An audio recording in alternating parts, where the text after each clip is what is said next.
The MSI MAG272CQR is a cheaper 165Hz 1440p gaming monitor that's got a lot of value to offer. Let's check it out in this review and find out if you need to make any compromises for the lower price.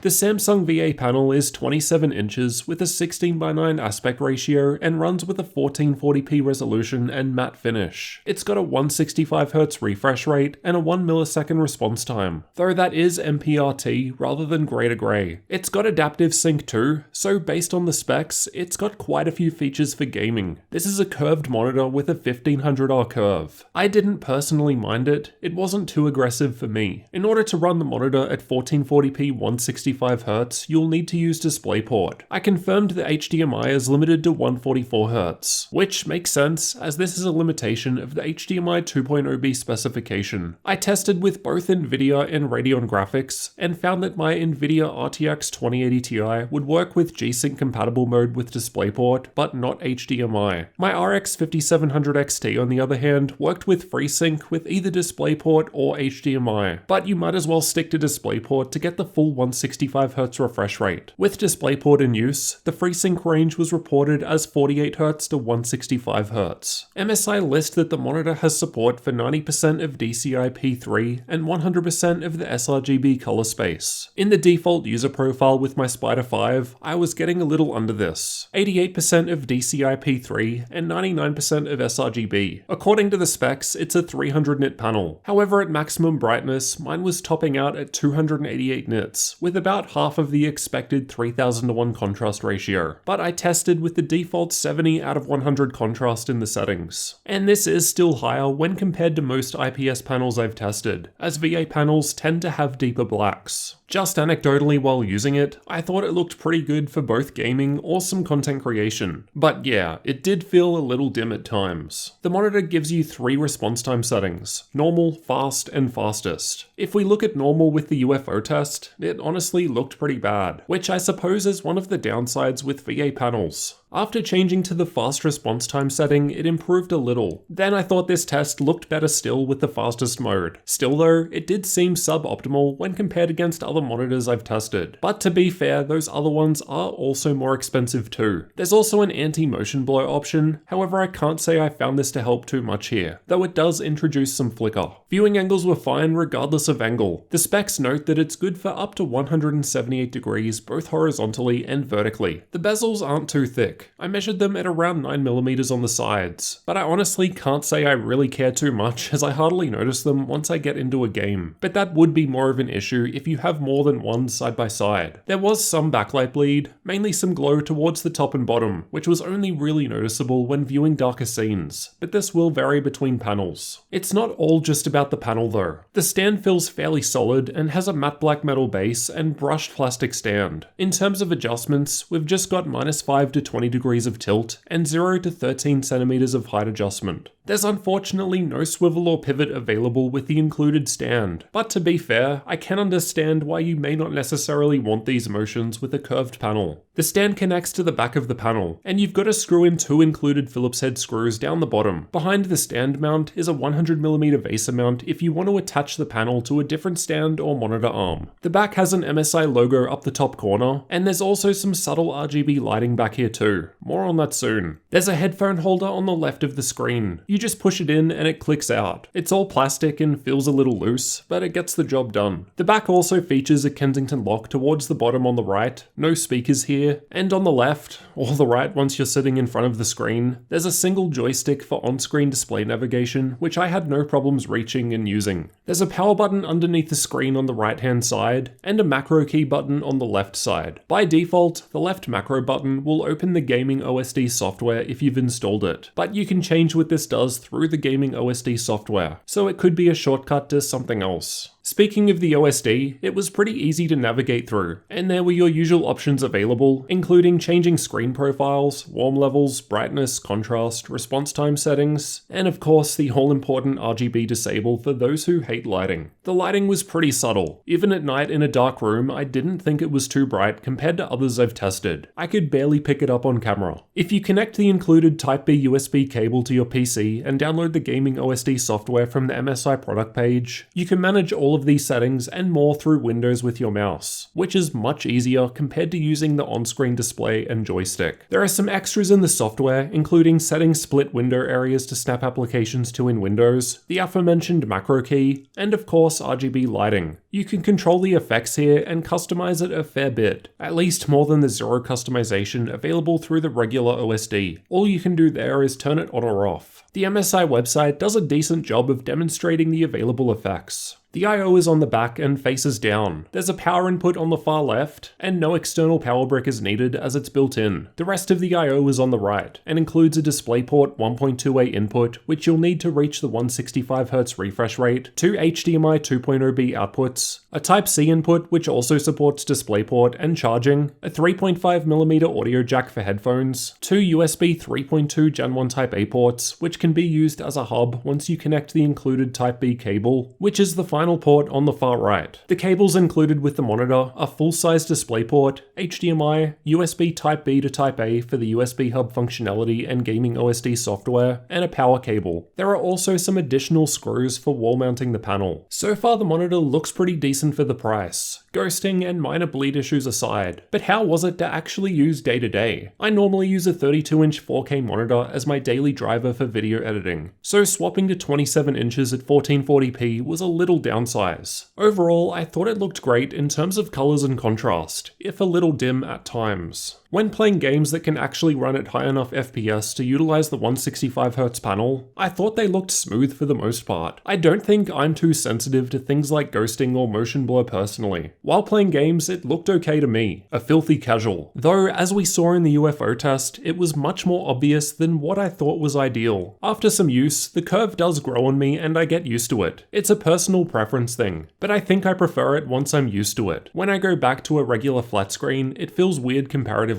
Like the corners are out of reach, but that's just my experience. Finally, let's discuss pricing. You can find updated prices linked in the description. At the time of recording, the MSI Optix MAG272CQR goes for around $400 US, so about $200 less compared to the similarly spec'd ViewSonic XG270QG monitor that I recently tested. I'd say the build quality of the ViewSonic was better, and the IPS panel was better in terms of response time, but at 50% higher cost, the MSI option is still getting you a 1440p 165Hz gaming panel with adaptive sync. Even the popular Asus TUF VG27AQ costs more at $430 US, though I haven't tested that yet to compare with. Here in Australia, we're looking at $830 Australian with release through JB Hi-Fi later this month. If you've seen my previous review on the older MAG271CQR, it's pretty similar, just with a 144Hz refresh rate, a more subtle curve, but higher 400 nit brightness level. And that could also be a good option depending on price difference. How big of a deal that extra 20 Hz is will likely come down to the individual. I can't say I'm pro enough to really benefit from it all that much. Let me know what you thought of the MSI Optix